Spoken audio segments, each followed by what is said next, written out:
team all defense. First team all defense. Great team, boy. First team. Welcome back to the Draft and Stash, your one-stop shop for NBA news, but more importantly, for your Memphis Grizzlies news. We put out weekly videos. If you want to stay up to date on the Grizz, be sure to subscribe. On this week's show, we dive into preseason basketball around the league, break down the Grizzlies' performance so far, and give a training camp breakdown for the forwards on the roster. Joining me, as always, is Frank, the numbers guy. How are we feeling after these 3 preseason games, man? Well, John Moran is winning MVP. Yeah, but really, there have been some exciting things going on around the league during preseason. You know, the Hornets have looked pretty good. Kyrie and KD and the Nets, you know, they look like they're for real out in the East. But, you know, the Grizzlies. Dude, it's annoying because we're playing like 2 teams that have the worst defense. So is it like, are we just this good, or is their defense just that bad? But even with that said, like, Ja just looks like a level above everybody. And I thought that once he went up against Trae Young, I was like, okay, like him and Trae are gonna like duel, and then Trae's gonna like really like outplay him probably. But like that didn't happen, and Ja like outplayed him, you know. So it's like, and Trae still hit some shots, which is what he does, but like Ja like was doing like just like drive. I mean, it's gotten to the point where every time that he's in a lane, I just assume it's going in. Like he's shooting like 64% or something, which is absurd. And like, yeah, his floater is ridiculous. Like I haven't seen anybody score this effectively in the paint since like Tony Parker. Like, you know, right? He just gets in and just scores. So it's like that, and then he's also passing really well. And then it's gotten to the point where he's, dude, at one point in the game, I guess the Hawks in the first game, he jumped up. He looked this way, faked the pass, and before he came down, he hit Grayson in the corner, who then hit a 3. Yeah. It's nuts. Yeah, I had to pause and rewind that one, man. That was ridiculous. It's incredible. We're going to jump into the preseason news cycle. I'm going to bring up national topics, and Frank, I want you to say yay or nay. Yay, we stop and talk about it, or nay, we keep moving on and it's like plow through these. The first thing is Gordon Hayward is hurt again. Yay. Man, what a bummer for the Hornets there. Is Gordon like the next Chandler Parsons? Is that what's happening here? Like, you know, like he had this once promising like all-star career, and then he is just plagued by injury after injury. Yeah, it's pretty unfortunate. They have been having some fun in the preseason. Like LaMelo and him have been just kind of slinging the ball around, sharing the wealth, having some fun, taking it to the hoop. But you know, what's crazier is, so he got like an absurd contract, and if you look in Houston, Christian Wood, who was my like free agent darling, is killing it for them. Like he had, I think, like 30 points on Wednesday or Thursday, or whatever. He's just hitting threes. He's doing everything that he's like another like hidden like, you know, gem that only like real basketball fans really understood how like you know, he wasn't talked about a lot. So and he's getting paid like $14 million a year, which is insane. That he's going to give you an easy 20 a night probably, and Gordon Hayward is getting like over 30, and he's just moving on from there. Giannis signs the Supermax. I'll give that a yay as well. I mean, they had to be on cloud 9 in Milwaukee when they found out about that. The 5-year like max extension, they locked him up. You know, what do you think about that? I think this is a win for every small market because it's been trending towards players leaving, and these other like bigger markets are getting stars, and just like, you know, just like this allows the wealth to like be like spread out a little bit, and maybe guys will see that they don't have to leave to be successful. Like I mean, like as much as people gave Bradley Beal shit last year for being like in Washington and then not winning, he showed loyalty, man. I mean, like, you know, he could have easily have gone somewhere else, but like he likes being there, wants them to succeed, and for a long time, that's how it worked. Is you went somewhere, you were the guy, and you stayed like, you know, 10 or 15 years. It wasn't until like in the last decade that stars were like, you know, just running around everywhere or whatever. So I hope that Giannis doing this shows that players who are really good will just hang around or whatever, especially because John Jaren can be really good. So hopefully they don't leave us, you know. Yeah, I hope it sets a precedent of like the big talented players on small market teams staying and trying to build something there rather than just flocking to a big money, big market with other, you know, talented players just to chase a ring, you know. Number 3, James Harden, the Rockets drama. No, I don't want to talk about that. Nay, the Harden saga continues. The more he pouts, the less I care. Yeah. Lakers find potential stud in THT, Talen Horton-Tucker. Yay. THT, as he's been designated It's by so close Twitter. to TNT. It's so close, man. It's so almost perfect. Yeah. He's looked pretty great. You know, he had a pretty decent showing in the bubble for the Lakers, like honestly in their championship run. Maybe the Lakers have found a solid rotation player in him. Who knows? But, you know, I think that's the least of their worries at this point. Every couple of years, you'll get a player that just like blows up out of nowhere in like the preseason or something or whatever. It's crazy because he's playing so well that you can maybe move Kuzma or something or whatever. I mean, so this is one of those things where you have to see if it has legs and it's not just one like okay shot here or there. But I mean, like he kicked the hell out of the like Clippers and everything, and then they played versus I think the Kings or something or whatever. Mm-hmm. And he also played well there. But he's only 20 years old. I think the main thing out of college was his ego was kind of big and everything, and so it's like they're hoping that him being in the G League has like humbled him and everything. I think like Tony Allen had a quote that said that like he knew that like THT was good because THT said that like in a certain game, like he scored it easily and then went back down the other court and thought, man, like I don't belong here. Like, it's just like probably true. Moving on from there, the Clippers might have tampering. I mean, the Clippers, who cares? Like, they probably did tamper to assemble that team. Like, honestly, like I figured they all. Oh yeah, I will never not hate the Clippers. I despise them so much, man. Number 5, the Grizz sign extensions. Yay, big yay. And we knew it was going to happen, but it doesn't make it any less exciting that it did. We locked up Ja, Jaren, Brandon, and Grayson, so we get to see how it plays out, see how they develop with each other for the next few years. Definitely, yeah. I mean, like it's like you said, it was obvious. Now, hopefully Grayson proves that he's worth doing the extension. Like Josh Jackson, he proved them right and not signing the extension on him and everything. Even though he had like an okay game for the Pistons, I think last night or something, he had like 18 or 17 points. But I mean, I after watching Bane play, I don't know if Grayson's going to be around because he just I was watching the game and like I text you and I was saying, man, like I really think that Bane's going to be like this fan favorite. He hits threes, okay, whatever, but he does the things in Memphis that people love, which is hard work. Like we love the guys who get in the trenches, get rebounds, fight, scrap, push guys out of the way, make hustle plays. I mean, like if you're doing that here, people will love you your entire thing. I mean, folks love James Posey still, and like he hasn't played here in like 13 years or something or whatever. So, I mean, like it's like as long as you're doing those things, you're like a blue collar guy, and so I think Bane. I mean, like had like 4 or 5 moments where he's just fighting nonstop for boards, going after like passes and stuff, whatever. So, I mean, all that stuff's going to translate to him getting like more time on the court. I think so too, and then it doesn't hurt the fact that he seems to be such an elite shooter. The Grizz fans are going to love that too. That's always maybe too early to call him elite, but he looks pretty good. Yeah.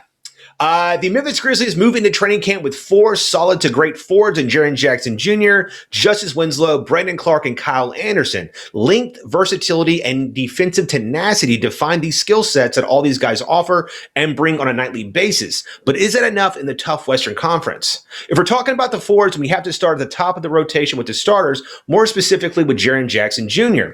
Jaren is going into his 3rd year and looks ready to finally live up to all the hype.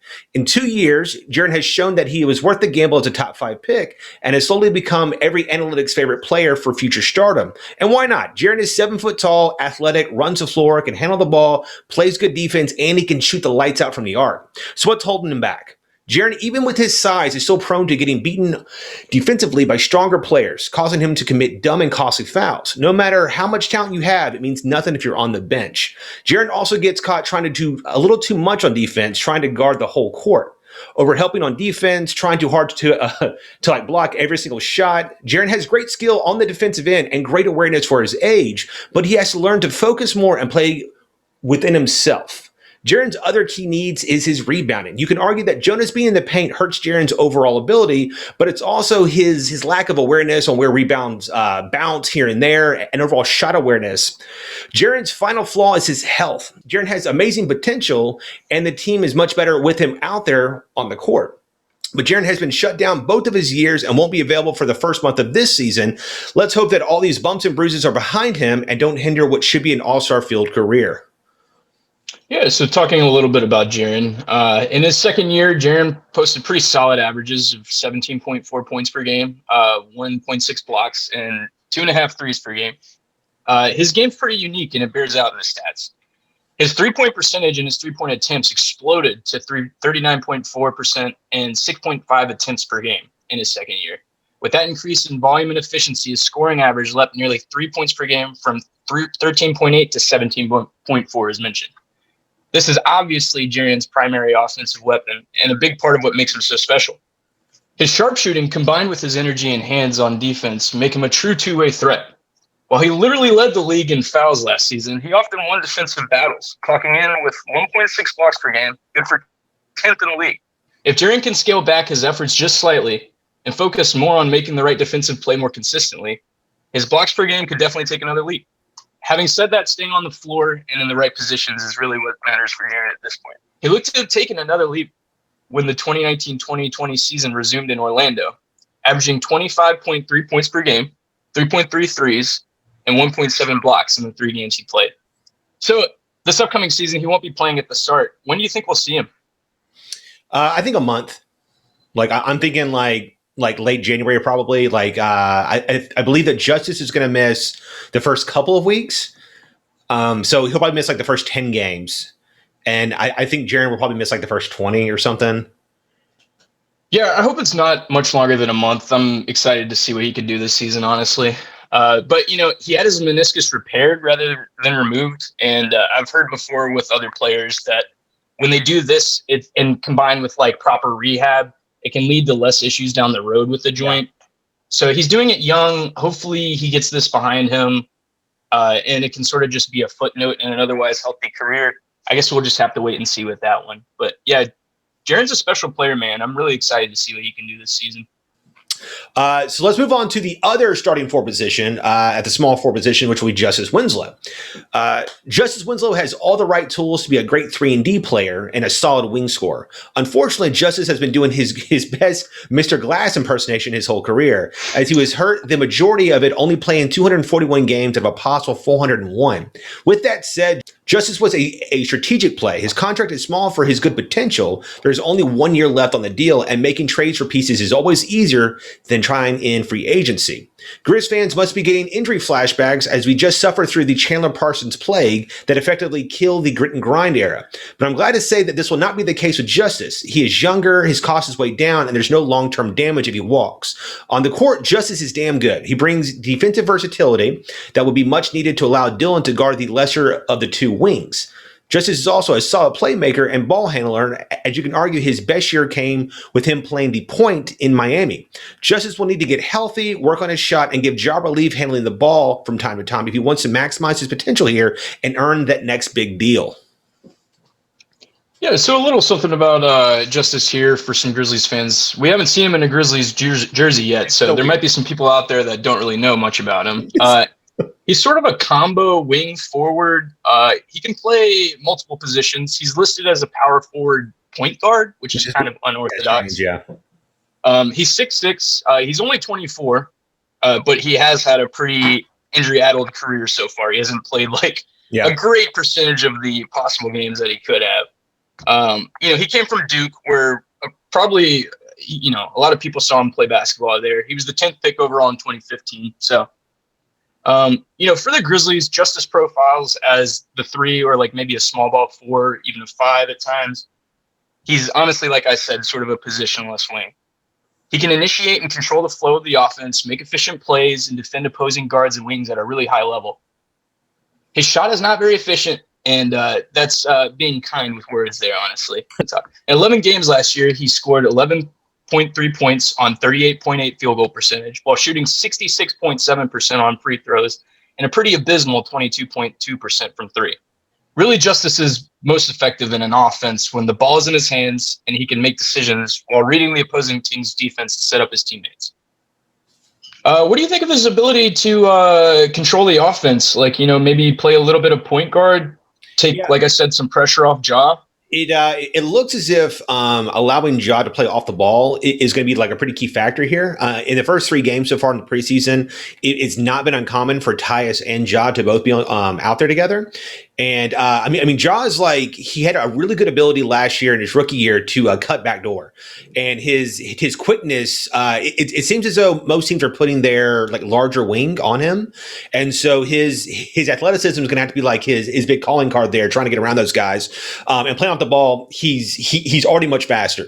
So I think Justice's ability to ball handle and to like pass really well is going to come in handy here, tossing like lobs in there. I mean, like in the first game, like in the first play, Ja handed the ball off to Jonas, and then Ja cut around, had an easy alley oop, and Jonas is just not that guy or whatever. So it was just like that'd been like Marc Gasol, it'd been like a fast no look lob or something. But so once the right personnel is around Ja, he's going to like really really flourish. Yeah, I think that could help a lot, honestly. And like we said, there was a stretch from late 2018 to 2019, that season when he shot pretty well, honestly, when Goran Dragic was injured, and he was the starting point guard for the Miami Heat for a while. He's, again, pretty inefficient as a scorer, but guarding the opposing team's point guard, he was really elite. Mm-hmm. He forced tons of turnovers by overwhelming the smaller guards with his quickness and his good hands, which led to pretty easy fast breaks for the Heat. I remember that team was a league leader in fast breaks, and I think Justise was a big reason why. That team actually shares some DNA with how the Grizzlies squad is kind of currently constructed. Just a lot of really high IQ, athletic, kind of defensive-minded players that really are at their best when they force turnovers and get out on the break. In terms of defensive rating, he was near the top in the 99th percentile when he was guarding those guards in that one season. So all this means that he could come in, like we said, take a bit of pressure off Ja as the primary and sometimes only playmaker for this team. And honestly, he could help DB a little bit too as our like sort of de facto wing defender. He's always being given sort of a task that's a little bit too big for him when he's asked to guard guys like Paul George or I mean, like we had talked about that last episode, where once Dylan is guarding the KCPs of the world and not the LeBron James, it's really going to help him out because he's a willing defender and he tries. He's just not that good at it. And Justise always has that like Tony Allen level of awareness that he understands proper movement and stances and like how to hit screens right and stuff and everything, whatever. So Dylan's full of effort, but he doesn't have the actual in between game, I don't think. Yeah. Yeah, well, Justise, he definitely fits that sort of the mold that Zach Kleiman and his organization seems to be going for with this team, where it's like we said, sort of that quick, has a bit of grit, high IQ. I think that is their first thing is really smart players. I think that they're. I mean, like even when in like Mark's last year here, I mean, like them signing Kyle Anderson and everything, it was just like them trying to get really well-aware people on the roster, so that the amount of like smart plays are more common than the amount of like selfish bad plays. Well, Frank, those are our starters going forward, but who are the forwards off the bench who will provide relief and give us more options? All right, well, let's talk a little bit about our guy Brandon Clarke, the steal of the 2019 draft. So he definitely exceeded expectations in year one. He made the all-rookie first team with Ja, his teammate. That was pretty nice for a Grizzlies franchise to have two dudes there. He was an excellent per minute producer with averages of 12.1 per game, 5.9 rebounds per game, and he shot 62% from the floor and 36% from three. And that was on limited attempts, but it was enough to get an idea of what he could do as a shooter. Per 36, those numbers translate into like some pretty eye-popping numbers. 19 and a half points per game and nine and a half rebounds per game. So the guy's averaging almost a double-double per 36. If he gets increased playing time, we could see some pretty eye-popping numbers, honestly. But he's an exciting young talent. He fits this mold, the high IQ. He's strong, quick, efficient, and smart. And he's an offensive threat that can sometimes flash potential of being an excellent defender and have some really good defensive versatility. Your team might not give us the statistical leap that would catapult Brandon into a different category of player altogether, like, say, an NBA starter. If he can build on his rookie season's rock-solid foundation, he could affirm his designation as the Grizzlies' budding third option. What do you think are some improvements or changes that you'd like to see Clarke implement to his game this year? So going into the draft last year, I was more high on his college teammate, Rui Hachimura. And I had bought into all of the negativity of Brandon Clarke, that he wasn't big enough, he was too old, his arms were short, he couldn't shoot. So when we drafted him, whatever, Chip was actually texting me. He was so hyped. He was like, "Oh my god, dude! Like Clarke's amazing or whatever." And certain analytical numbers put him right behind Zion. And so it was weird to see. I remember that. Whatever it was, and so going into it, I wasn't very excited. But it only took a couple of games where I was like, "Whoa, this guy's actually pretty damn good." I think he has a really great motor.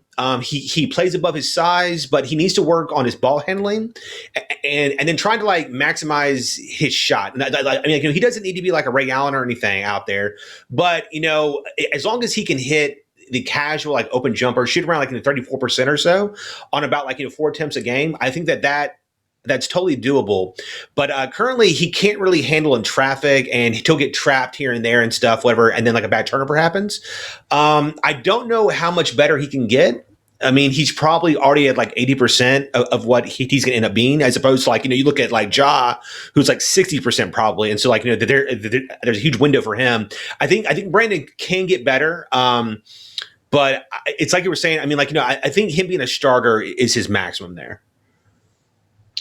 Yeah, the analytics love Brandon. Yeah, his effective field goal percentage was pretty elite at 64%. That's an aggregate measurement of his 2-point percentage, his 3-point percentage, and his free throw percentage. So his overall kind of ability to shoot the ball effectively. He was second on the team behind Giannis in win shares and player efficiency rating at 20.9, which again is pretty high. It's pretty elite. And he led the team in box plus and minus. Yep. He's an incredibly efficient scorer around the rim. At one point, he was shooting 63% from floater range, which is, somehow the Grizzlies' most lethal option on offense. At least for guys shoot floaters nonstop. It's Brandon Clarke, Jaren's doing it, Tyus is doing it. It's nuts. But yeah, his 63% from floater range was good for 99th percentile among bigs in the league. So that is just absolutely, he was at the top of the league. I think Brandon also broke the record for highest field goal percentage for a rookie, right? He was. Yeah, that's correct. He had the highest rookie field goal percentage. Which is insane. It's really exciting. I watch him, and I see him as almost like a Sean Marion light. I don't think he'll ever be. Yeah, that's a good comp. I mean, Marion had a full offensive package, he could ball handle, and his shot was funky, but it shot around 36% or so. But Clarke could be almost as effective as him. Let's see, who's the next guy on that bench, man? So rolling on to our next bench forward, we have Kyle Anderson. He's sort of the Grizzlies' veteran, jack of all trades. It's funny calling him a veteran. He's only 26, but on a young Grizzlies team that is sort of a veteran, Valanciunas, I think, is 28.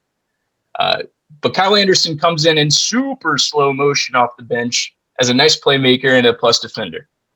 Last season, Kyle's awkward pace and steady hand as a pick-and-roll operator often baited opposing bigs out of the lane, and he proved he could capitalize and find teammates like Triple J and Valanciunas with highly efficient passing. Kyle's assist-to-usage ratio is pretty elite, ranking in the 93rd percentile in the league, meaning when he's given the chance to make plays at his pace, they often end with an easy bucket. He was also a good defender, using his height and long arms to largely make up for a certain lack of athleticism and a definite lack of lateral speed. Last season, he was a steady presence for the sometimes overwhelmed and often depleted young Grizzlies squad in a tough Western Conference. But what is his role on a healthy roster, including Jaren and Justise? Slow-mo, just like the max, man. I mean, I think that Kyle is this Swiss Army knife in terms of, he can guard the 1, the 2, the 3, the 4. In some cases, the 5. His pace is good and bad. It's good where when he has the ball, he has this like herky jerky style of going like in the lane, and his like hesitation is almost like next level. It's bad because we're such a run and gun team at this point that him and Jonas are this like almost like dying breed of like player.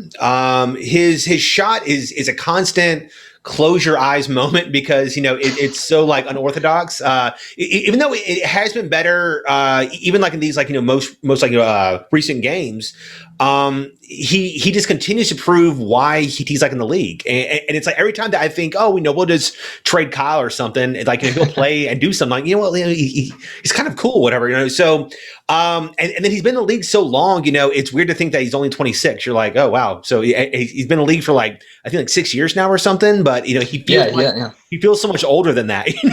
He does, yeah. Kyle has value. I mean, like he's a really good off the bench player that Jenkins can like roll out there to like try like like slow down people at times. I think it's a good way for him to throw like a curveball almost at people. I mean, I don't think that he could guard Zion just because just weight wise or just it's just not possible. Which is another reason why I'm excited to have back Winslow, who is like really capable and strong defender. I like him and Jaren and Brandon. I can't wait to like toss them on like a Zion or whatever. But that's another video though. So yeah, Kyle guarding Zion would be the. It's kind of weird. Kyle and Melton have been really pulling up from three, and I'm wondering like if that's just like our like new motto is if we're run, because I think in the game we had like 98 shots or like 101 shots or something, which is insane. I mean, like I'm that so pace is crazy. In the last decade, we would get like maybe 80 shots, 82 shots, or something. And I'm so used to like in my mind thinking, okay, try to get like around like 25 points per quarter or so, hit like 102 points. And now it's like 30, 35 points a quarter. It's just nuts to think that we're going to be routinely above 115, 120. So, I mean, like, and like, if that's our goal, then I guess them taking more shots, hopefully, as long as they are efficient and have that like confident light going, I think it'll be okay. Yeah, I agree. I think you want to give guys like Kyle and Melton the green light in those situations because it's the right shot. When you're on the fast break, they're wide open. Maybe not even the fast break situation, but where we're rotating the ball and they end up with a wide open like corner three, we'll take that shot. And it does, like the preseason, they look like they've taken a little bit of a leap shooting those shots, especially just in catch and shoot situations. Yeah. So be sure to join us next week as we will have actual regular season basketball to talk about. With the holidays approaching, our video might come out a little bit later than normal. We also finish up our training camp roster breakdown as we dive into the centers. We will also go into all the young guns on the roster, from Desmond Bain to Killian Tilly, or even like Jonte Porter, and then everyone else in between. Thank you guys for watching. And until next time, let's go Grizz, man. Thanks, everybody. Go Grizz.